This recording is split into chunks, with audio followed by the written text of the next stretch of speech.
Наша малыха опять заболела. Опять!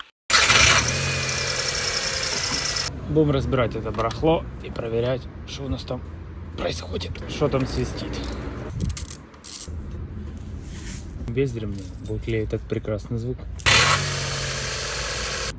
Слушаем прекрасный звук. Так, все, собираем все это барахло назад.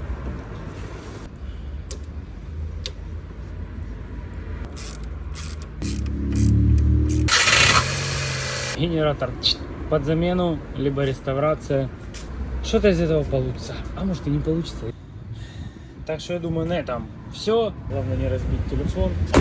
Все, до свидания.